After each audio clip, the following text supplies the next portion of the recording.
The church was young, fragile, a flame just beginning to spread across the world.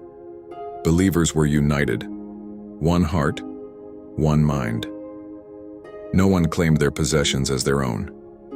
Land and houses were sold, and the money was laid at the apostles' feet to be shared with anyone in need.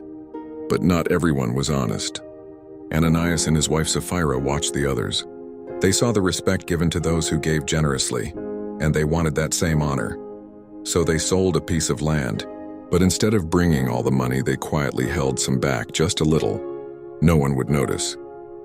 At least that's what they thought. Ananias walked into the gathering, laying his gift at the apostles' feet with a smile. But the Spirit of God had already spoken to Peter.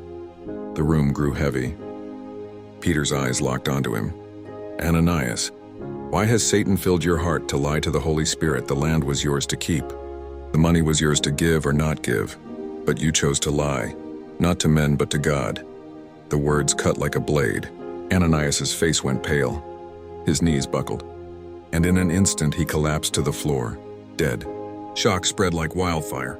Men rushed forward, lifted his lifeless body, and carried him out for burial.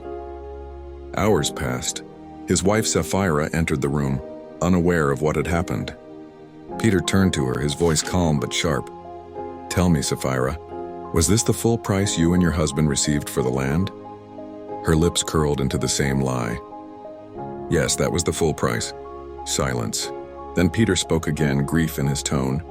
How could you agree to test the Spirit of the Lord? The feet of the men who buried your husband are at the door, and they will carry you out as well. The words had barely left his mouth when Sapphira gasped, stumbled, and fell. Dead, just like her husband.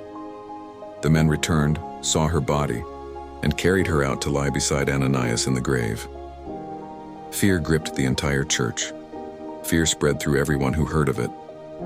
This was no ordinary gathering, no ordinary God. The Spirit of the Lord was present, holy, untouchable, and unwilling to be mocked. This story stands as a warning carved into the history of the early church. You can deceive men, but you cannot lie to God.